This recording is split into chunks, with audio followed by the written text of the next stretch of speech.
ഇത് mass Motors ഇതാണ് Honda Activa 4G. നമുക്ക് അതിൻ്റെ ഫ്രണ്ട് ബുഷ് കംപ്ലൈൻ്റ് ആയിട്ട് ഫ്രണ്ട് വെട്ടലായിട്ട് വന്നതാണ് വണ്ടിയാണ്.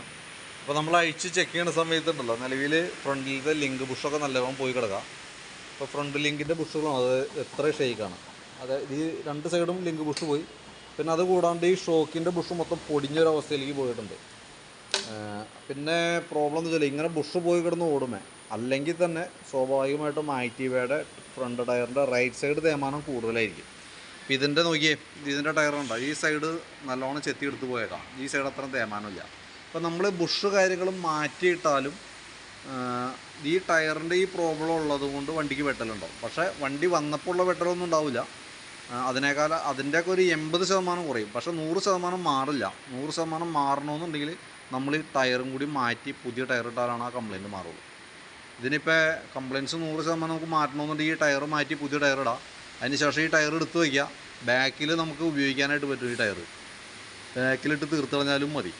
അപ്പം നിലവിൽ നമുക്ക് വെട്ടലുമായി ബന്ധപ്പെട്ട് വലിയ വെട്ടൽ മാറണമെന്നുണ്ടെങ്കിൽ ലിങ്കിൻ്റെ ബുഷുകൾ മാറ്റാം, ഷോക്കിൻ്റെ ബുഷ് മാറ്റി റീസെറ്റ് ചെയ്താൽ ഓക്കെ ആയിക്കോളും. പിന്നെ നമുക്ക് അതിൻ്റെ ഫ്രണ്ടിലത്തെ വീൽ അഴിക്കുന്ന സമയത്തുണ്ടല്ലോ അതിൻ്റെ ഈ ബ്രേക്കിൻ്റെ കേബിളൊക്കെ ഓൾറെഡി ലോഡായിട്ട് നിൽക്കാം. ബ്രേക്ക് കേബിൾ മാറ്റിയിട്ടില്ല എന്നുണ്ടെങ്കിൽ ഫ്രണ്ട് ബ്രേക്ക് കയറി ജാമാവും. കാരണം ഇതാണ്ടോ ഓൾറെഡി കേബിൾ വലിഞ്ഞ് നിൽക്കുകയാണ്. ഇതിവിടെ പൊട്ടിയിട്ടുണ്ട് ഈ സൈഡ്. അപ്പോൾ അതുകൂടി കൂട്ടത്തിൽ കൂടെ മാറ്റി പോകേണ്ടത് അത്യാവശ്യമാണ് കേട്ടോ. പിന്നെ സ്പീഡോമീറ്ററൊന്നും വർക്കിംഗ് അല്ല, കേബിളൊക്കെ പൊട്ടി കിടക്കുന്നുണ്ട്. അപ്പോൾ അത് ചെയ്യുന്നുണ്ടെങ്കിൽ പറയണം. എൻ്റെ അടുത്ത് പറഞ്ഞിരിക്കുന്ന വർക്ക് ഫ്രണ്ട് വെട്ടലാണ്, ബുഷ് മാറ്റനേഴ്സാണ്. പക്ഷേ ഈ ബ്രേക്ക് കേബിളും സ്പീഡോമീറ്റർ കേബിളും കംപ്ലയിൻ്റ് ഉണ്ട്. അത് ചെയ്യുന്നുണ്ടെങ്കിൽ അതും കൂടി പറഞ്ഞാലാണ് നമുക്ക് കൂട്ടത്തിൽ കൂടെ ക്ലിയർ ചെയ്യാനായിട്ട് പറ്റുള്ളൂ. അപ്പോൾ ഞാനതിനകത്ത് എസ്റ്റിമേറ്റ് ഇടാം. ഏകദേശം നമുക്ക് എത്ര ചിലവ് വരുന്നുള്ളൊരു എസ്റ്റിമേറ്റ് ഇട്ടിട്ട് അതിൻ്റെ ഡീറ്റെയിൽസ് ഞാൻ വാട്സാപ്പിൽ സെൻഡ് ചെയ്ത് തരാം. അതിനകത്ത് ലിങ്കിൻ്റെ ബുഷ് ഉൾപ്പെടുത്തുന്നുണ്ട്, ഫ്രണ്ട് ഗ്രീൻ ബുഷ് ഉൾപ്പെടുത്തുന്നുണ്ട്, സ്പീഡോമീറ്ററും 2 കേബിളുകളൊക്കെ റൗണ്ട് പിന്നീനൊക്കെ ഉൾപ്പെടുത്തിയിട്ടുള്ള എസ്റ്റിമേറ്റ് ഇടണം. അപ്പോൾ വീഡിയോ കണ്ടതിന് ശേഷം ബ്രേക്കിൻ്റെ കേസ് ചെയ്യണ്ടെന്ന് പറഞ്ഞാൽ നമുക്കത് അങ്ങനെ നിർത്താം. സ്പീഡോമീറ്ററുകൾ മാറ്റണ്ടെങ്കിൽ മാറ്റണ്ടെന്ന് പറഞ്ഞാൽ നമുക്കത് ഒഴിവാക്കാം കേട്ടോ. പക്ഷേ ഞാൻ പറഞ്ഞാൽ ബ്രേക്ക് കമ്പൽസറി ആയിട്ട് ചെയ്യേണ്ടതാണ്. കാരണം എന്താ വെച്ച് കഴിഞ്ഞാൽ ഇതല്ലെങ്കിൽ ഫ്രണ്ട് ബ്രേക്ക് ജാമായിട്ട് എവിടെയെങ്കിലും നമ്മളിപ്പോൾ സ്കിഡ് ചെയ്തൊക്കെ വീഴാനുള്ള സാധ്യതയുണ്ട്. അപ്പോൾ അതുകൊണ്ട് ബ്രേക്ക് കേബിൾ എന്തെങ്കിലും മാറ്റാം.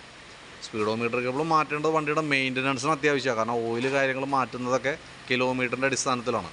അപ്പോൾ അതും നിർബന്ധമായിട്ട് ചെയ്യേണ്ട വർക്ക് തന്നെയാണ്. എന്തായാലും ഞാൻ വീഡിയോ അയച്ചു തരാം. വീഡിയോ കണ്ടതിന് ശേഷം നോക്കിയിട്ട് റിപ്ലൈ ഇടാം. അതനുസരിച്ച് നമുക്ക് വർക്ക് കംപ്ലീറ്റ് ചെയ്യാം.